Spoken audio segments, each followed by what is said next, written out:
Hi guys, and welcome back to another episode of Rebuilding Stockport. I hope you guys are all having a lovely Saturday evening. I hope all your teams won all of them, because that'd be ridiculous. Now, I figured we'd start today on the team report. Someone in the Discord suggested it, so thank you, Owen, for doing that. I figured I didn't even know this screen existed, or I certainly haven't been on it for a long time, but it's certainly interesting to take a look at some of the things and how we compare up to the other Premier League teams. And I mean, it is stark. There's some particular areas where it's very noticeable how we are very much punching above our weight, but we kind of knew that anyway. I feel like we're basically, the tactics alone is half the reason why we're where we are. We're probably a mid-table championship club otherwise, but the players we've got, they fit what we want to do, and that's all that really matters, really. But just looking at things right now, so average weight, we're about sort of average for the Premier League, but that's where things really come in is the height. 16th lowest, the average of 6 foot and we're 5'11". Average age, obviously, is going to be low. Average age of 21.67. We're like 6 years younger than everyone else, but that's fine. Like, you know, I like to play around having the regens and the youngsters because it's just more fun. It saves us money on wages. And the other thing which I totally forgot about, and one of the things it's good to do with the English saves, is signing players young like this means we'll never really have to worry about the whole quotas, because most of the players will have been at the club for so long, they'll classified as homegrown. So that's a really nice thing that later down the line, once these players start to get in 22, 23 and there's another generation, the squad age will start to go up anyway. But it just takes a couple of seasons for that to happen. And you know that's how I like to play the game, and it's just a bit of fun in it.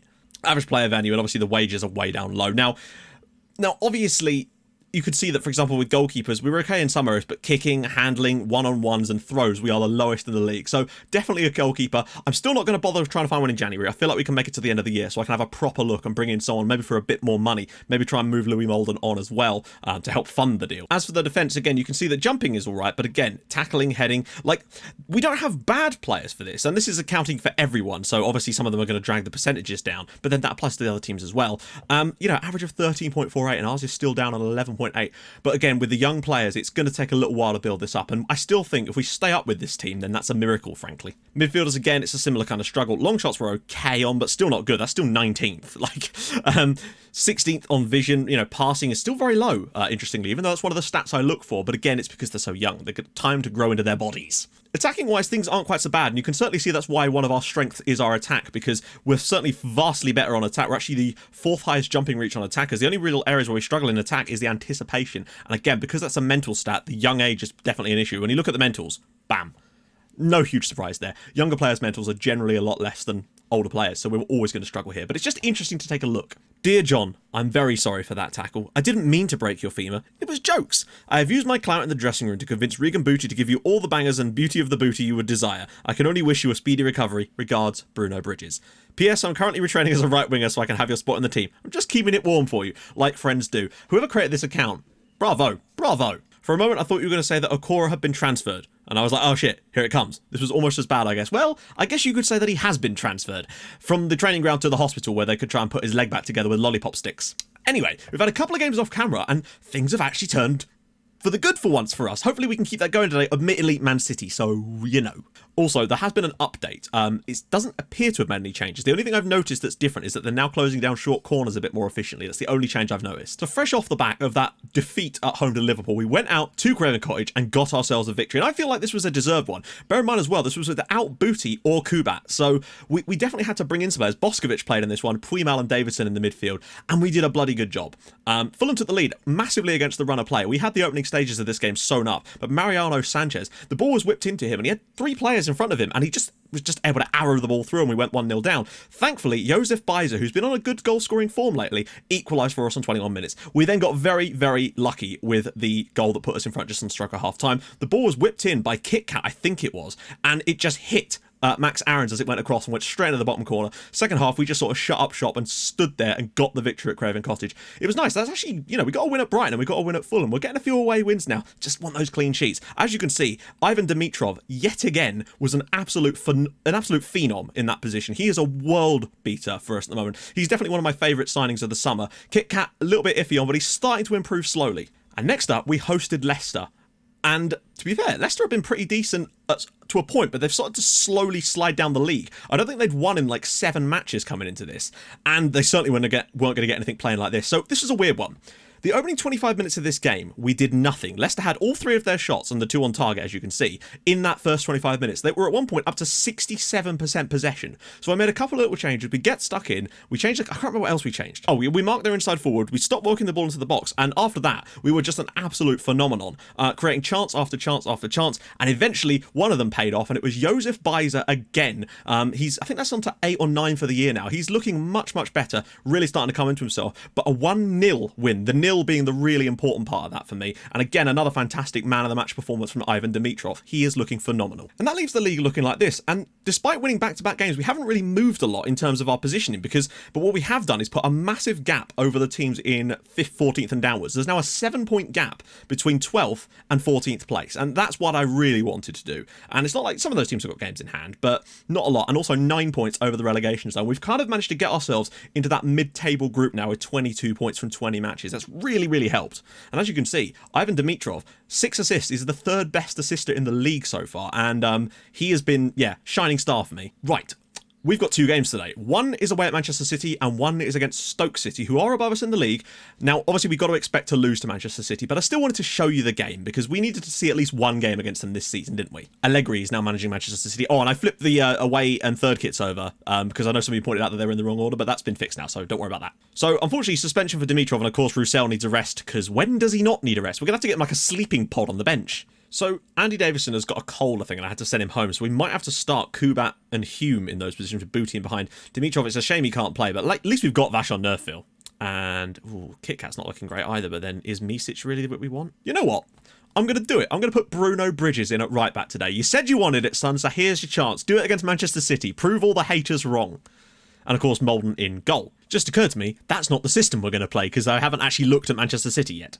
De Bruyne, obviously. But we're obviously going to play this system today, which means Fazic will start. And I'm going to go with Boskovic there. Okay, so that's probably going to be the lineup. Bajza, Miller, Fazic, Zé Maria, Boskovic, Booty, Nerfville, Gray, Makengo, Bridges, and Louis Molden at the back. This is not going to be easy. Just try and keep the scoreline down, eh, lads? Although apparently someone said that we should maybe be cautious rather than defensive on this one because otherwise we're not going to get any chances going forward. So we'll maybe try that for today. Now, I know that one area is obviously that we need players, is defensive midfield. It goes without saying. However, a player has come up in our scouting reports that is described as a wonder kid and he has a £3.4 million release clause. The issue is that he's a left back. The problem is he is an absolute star player and I really want to buy him. And I think I might end up doing that because it's not every day that you get a player that looks this good. I'll have to try and show you him either in this episode or the next one because you can't turn down that kind of deal. He is crazy. And weirdly, none of the big clubs are like after him at the moment. So yeah. This is obviously going to be an incredibly tough match, and we're just going to have to try and do our best here, particularly away at the Etihad. It's going to be a case of just hold on for as long as we can, really, isn't it? Oh, I tell you, if we could find the right pass, there might be a chance for us in this game. Fazic, Zé Maria, out wide for Bruno Bridges of all people. Can he find a cross? Nobody's found Fazic. It's not bad. Zé Maria? Oh, and a well save by Ederson. We've had a shot at the Etihad, lads. City definitely the better side so far, but we've done half an hour without conceding. That's always a bonus, isn't it? Oh, out wide for Zé Maria again. He's going to struggle to find someone, though. Booty's making the run. We've got a great breakaway here, potentially. Back post, Zé Maria, can he shoot? Miller! Yes! We have the lead at the Etihad. Manchester City 0, Stockport County 1. Liam Miller giving it large in front of the Manchester City fans. Former Liverpool player. Not that that really makes any difference. What? Oh, nice T-pose there from Regan Booty. What a ball this is from Booty. Completely catches everybody by surprise with this ball out for Zé Maria. But the presence of mind to flip that to the back post for Liam Miller. What a breakaway that was. It's 1-0 at the Etihad and we lead at Manchester City. Yes! Well, we've got to half-time, and quite honestly, they didn't have another chance for the entire rest of that match. There was no more highlights. We are keeping things very, very tight. And I think all we can really do is keep doing what we're doing and maybe try and snatch another goal on the break in the second half or something, because we're in a great position, but I don't want to try and, you know, if it ain't broke, don't fix it. I'm going to praise these guys. If we can get away with a second half, even if we somehow took a point at the Etihad, that would be an unbelievable result. Nerfville, come on. Ball in. Oh, Miller! Oh, it's 2-0. We're 2-0 up at the Etihad. Liam Miller with his second of the night, and we lead 2-0 at Manchester City. Now, of course, they're not the same. Huddersfield are 7th, by the way. They're not the same Manchester City. They obviously are 6th in the league. So, but still, to win. What on earth? I've never seen a corner. It must be the update. I've never seen a corner like that go in before. It's all... Okay, Sane's on for Pellegrini. Oh, Christ. Still a long way to go, lads, and that much we know. You know, we're still a bit fortunate to be in front here, no doubt, but at 2-0, Do we go defensive? Oh my god, Bruno Bridges is getting ripped apart here. Abel Ruiz and Molden with the big save. Can we hang on? Do we go defensive now? Or do we try to just sit on what we're... Just keep doing what we're doing and look a bit more on the break for him occasionally? Over the top. Oh, it could be one though. It is one. Miller's through. Can he slip it through for Duro? He's through. Duro! Oh, and Ederson makes the save. We've had the better chances in this match. I'm going to switch it to very defensive anyway, because there's 2 minutes to go now. We might as well concentrate on trying to defend. There's no point in trying to get a goal here. Moreno, and saved by Louis Molden. Don't do this to me, Bruno. Abel Ruiz, they've got men surging forward. Everybody get back in cover. Boskovic clears. Oh god, that's surely offside. What a save from Louis Molden. It wasn't offside either. De Bruyne's ball. Molden comes and collects, and surely now we're going to win at the Etihad. Bruno Bridges is going to take part in a 2-0 win at the Etihad for his hometown club. This is what a yes! Man City 0, Stockport County 2. Liam Miller's double sinks City at the Etihad. Oh my god, look out for that on Match of the Day later. Bruno Bridges puts in a 7.5. What a performance from Bruno. Nerfil was superb as well. What a win. That's back to 3 straight victories for us now, and back-to-back clean sheets. Yes! Louis Molden made 13 saves in this match. What a performance from him. Stepping up with old bag on his head. Bloody hell, the Stoke game's going to seem like nothing after this, but let's get straight to it, shall we? Right, so it is New Year's Eve, because apparently games get played on New Year's Eve now, and it's in the evening as well. We're at home against Stoke City. Gary Bowyer managing them at the moment. We're in a great run of form. 3 straight wins has pushed us 12 points above the drop zone now, and we're looking very much comfortable in that mid-table spot, which is nice. Still crazy that Huddersfield Town are in 7th in the Premier League and are now level on points with Manchester City. Fair play to them. I wonder who's managing Huddersfield. Now then, what do we do for today? So, they're playing a 4-4-2. We know what we're going to do. Mark the ever-loving crap out of Mason Mount. They're very left-sided as well, which means Podence is going to be a nuisance. So with that in mind, let's move things around. This is going to sound dumb, but I'm actually tempted to keep Bruno Bridges in the lineup since he deserves it for performing so brilliantly against Manchester City, to be honest. Might even drop out Makengo for Roussel today. Yeah, I think I'm pretty happy with that. Bizer, Miller, Zé Maria, Kubat, Davison, Booty, Dimitrov, Gray, Roussel, Bridges, amazingly forcing himself into a Premier League lineup, and Louis Molden. Let's have this. If we can make it 4 straight victories, then I would say that's basically us staying up. We've already have enough points nearly. I honestly don't think we could have had a better performance in that last match. Not just to win at Manchester City, but to win 2-0 and look pretty damn good. We created the best chances in the game. Molden still had to make a fair number of saves, but he did it. And, you know, that might be his last amazing performance for us. But so what if it is? Zé Maria whips across, cleared away. Davison brings it down. He could get a shot away, you know. He does. Bizer's sitting out wide for some reason.